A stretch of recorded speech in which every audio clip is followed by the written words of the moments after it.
안녕하세요. 진천중앙교회 구재성 권사입니다. 제가 보라에 대해서 처음 들은 것은 오래전 일이에요. 복음 프로그램에 이만한 것을 보지 못했다고 언제 기회가 되면 꼭 해보라고 권해주시는 분이 있었죠. 그리고 전 오랫동안 잊고 있었어요. 전 교회에서 묵상을 섬기고 있어요. 오랫동안 나눔을 하다 보니까 의문이 들더라고요. 일종의 회의 같은 것인데 묵상을 그렇게 오래 해왔음에도 왜 이렇게 근본부터 흔들리는가 하는 문제였어요. 사람이 살다 보면 여러 가지 문제와 만나면서 흔들리고 혼란스러운 거는 지극히 당연한 일일 거예요. 그런데도 교회를 가느니 안 가느니 또 하나님을 싫고 예수님만 믿겠다느니 근본부터 흔들리는 것은 도무지 이해하기가 힘들었어요. 묵상은 분명 하나님의 말씀과 우리들의 삶과 연결을 시켜주면서 한 사람 한 사람을 놀랍게 변화시켜 주었어요. 그렇지만 묵상으로 풀어내지 못하는 하나님에 대한 무지는 묵상 나눔 전체를 흔들어 놓았고 제 마음을 아프고 굉장히 답답하겠죠.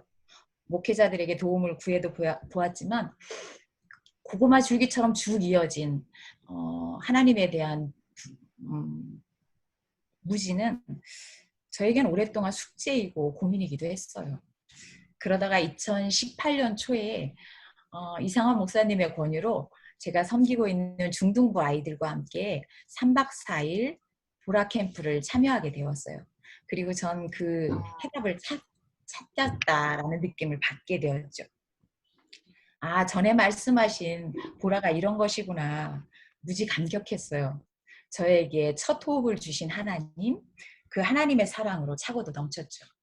8주 동안 내내 그 하나님의 크신 사랑에 놀라고 감격한 시간을 보냈던 것 같아요. 캠프가 끝나고 진천과 대전을 8주간 오가면서 1대1 양육을 받았어요. 1대1 교육은 보라의 내용을 좀 더 깊이 자세히 공부할 수가 있었어요. 그리고 보라 1대1로 양육할 때 어떻게 진행되는지를 경험할 수 있게 해주었죠.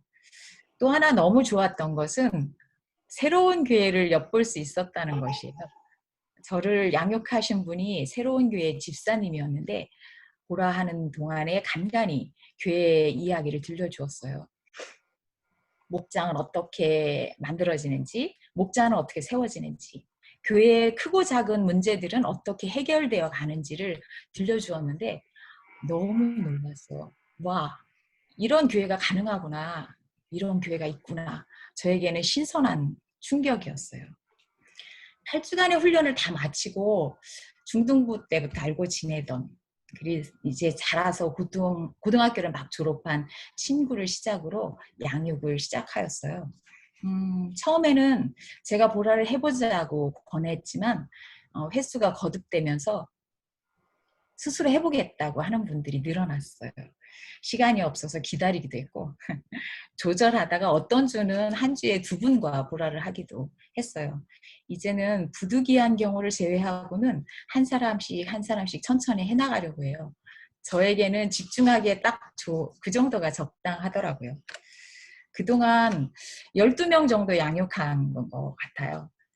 보라를 계속하는데 의미가 있나 자문을 구하면서 했던 집사님도 물론 있었지만 대부분 하나님의 크신 사랑에 놀라고 감사하면서 그렇게 같이 보라를 즐겼던 것 같아요.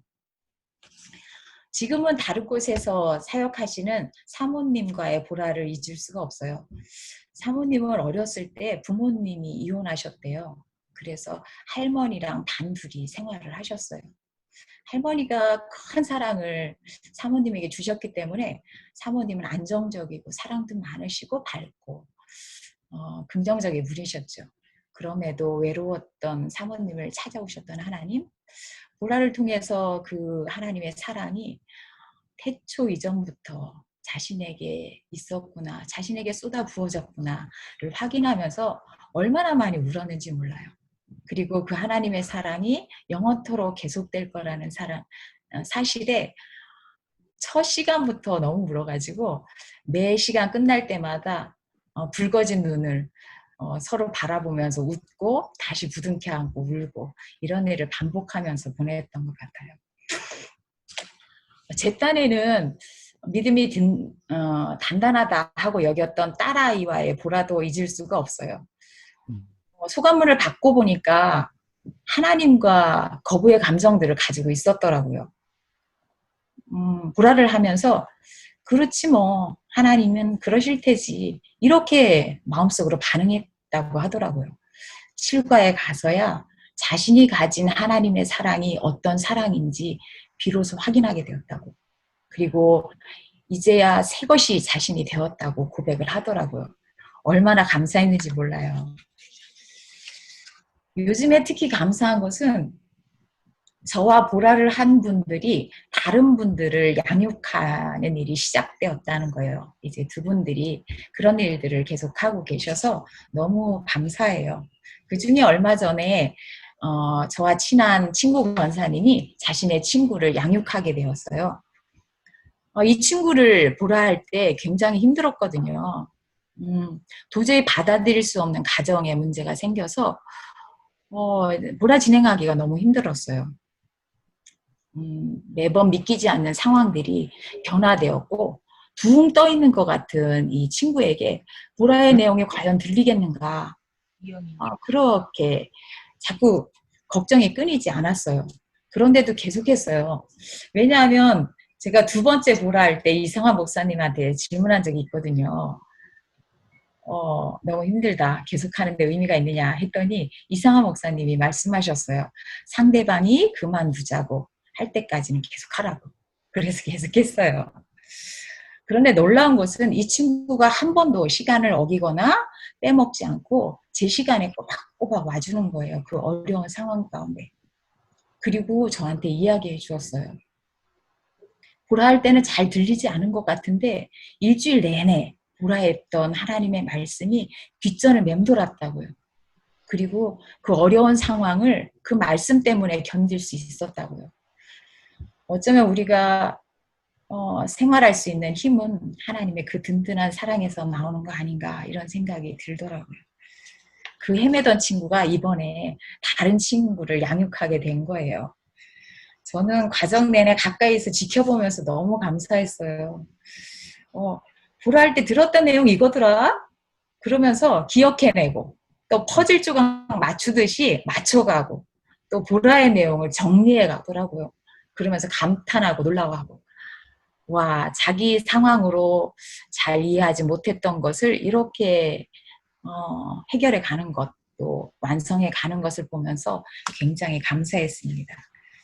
요즘에 나눔에서 이 친구가 자신이 양육한 친구를 바라보고 반응하는 것을 보면 보라로 나왔구나 하고 마음이 뭉클해져요. 많은 성도들은 말씀을 조각조각 단편적으로 알고 있는 것 같아요. 그리고 거기에다가 자기가 가진 경험들과 정단이 믹스되어서 나름대로의 하나님, 예수님, 또 신앙관을 가지게 되죠. 그리고 교회의 오랜 전통과 또 자신이 생각하기에 신앙이 좋아 보이는 사람들, 믿음이 좋아 보이는 사람들의 모습을 따라서 생활하고 있는 것 같아요. 보라는 각 사람이 말씀을 어떻게 이해하고 있는지 기다리고 풀어내는데 참 좋은 것 같더라고요. 보라는 단편적으로 알고 있는 것, 그리고 스쳐 지나갔던 의문들, 그리고 신앙에 뒤틀린 많은 부분들이 말씀을 차곡차곡 따라가다 보면 계획적이고 단단한 하나님의 사랑과 만나게 해주더라고요.